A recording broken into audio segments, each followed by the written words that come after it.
Hello, this is Jim Schnabel doing lecture number 5 in a series from the 7th edition of Principles of Biochemistry, authored by Albert Lehninger. Today we'll be discussing water and catalysis. Talking about water, we'll be getting into more elements of water as a chemical participant shortly, but we want to talk about water per se and discuss some issues that make it particularly noteworthy in biochemical systems. In normal systems, the water comprises 70% or more of the organism weight, and the structure of water with the two hydrogens bonded to an oxygen.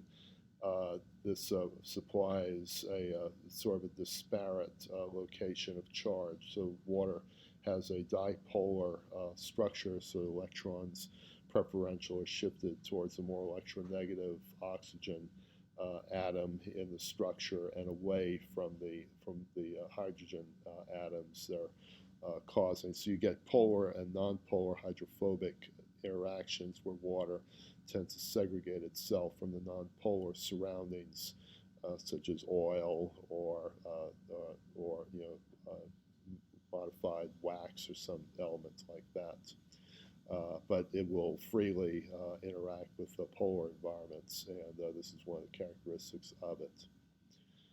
There are other possible candidates for solvents, but water is preferential because there's a higher melting point, a dielectric constant, a higher boiling point, and a higher heat of vaporization. There's a lot of energy that's required to get from liquid or solid to liquid water, and even more to get from liquid to gas. And again, the hydrogen bonds are weak. It's not a perfect tetrahedron because the presence of the oxygen tends to take up space and compresses the bond slightly of the other remaining two proton hydrogen atoms. But it can allow up to 4 hydrogen bonds per molecule when you consider associations or dipole associations between the oxygen and other protons that are in solution. So to impart enough energy to get the boiling point, you have to break those bonds, and this requires an inordinate amount of heat energy.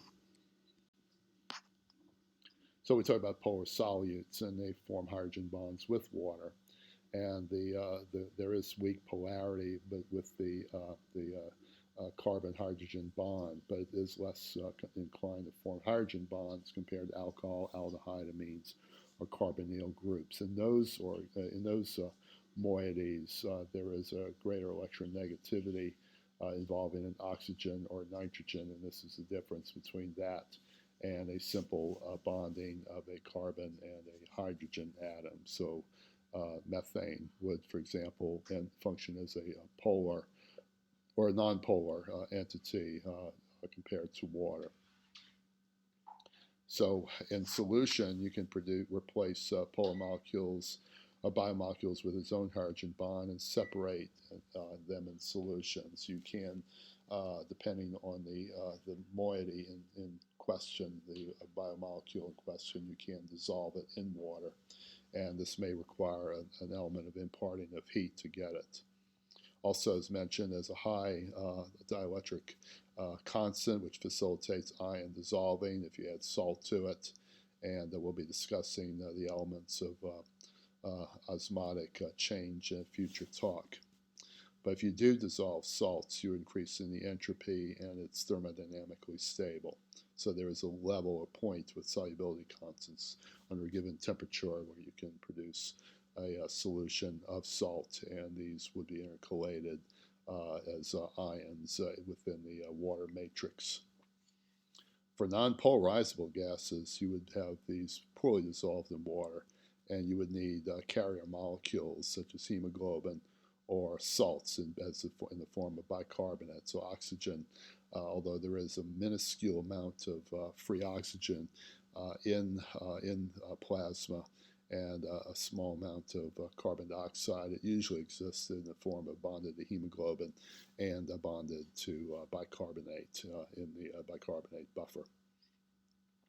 And then with the nonpolar solutes, you can break water hydrogen bonds without compensation from other polar substances.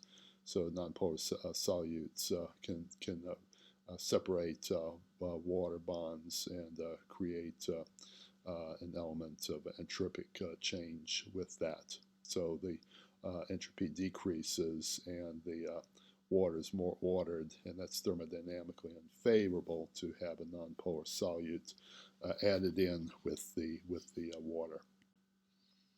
We also talk about van der Waals interactions, which are weak and non-contributory, and these are electron dipoles between atoms. These are a small component.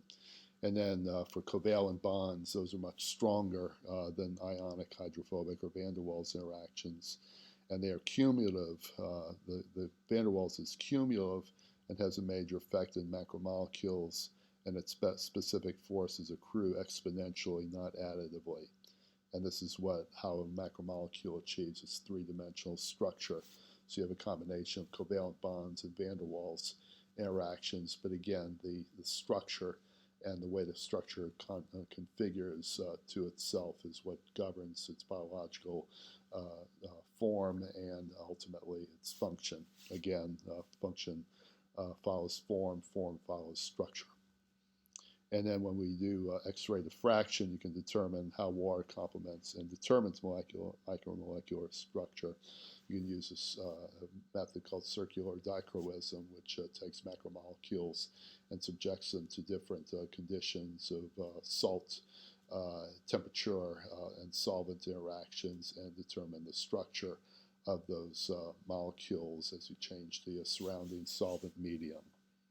And you can also see water reacting as a reagent, and a lot of our dehydrating and hydrating reactions in biochemistry utilize water specifically as a reactant or oftentimes as a product when you are going through a biochemical pathway.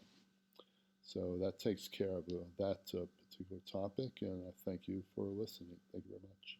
From the surrounding area.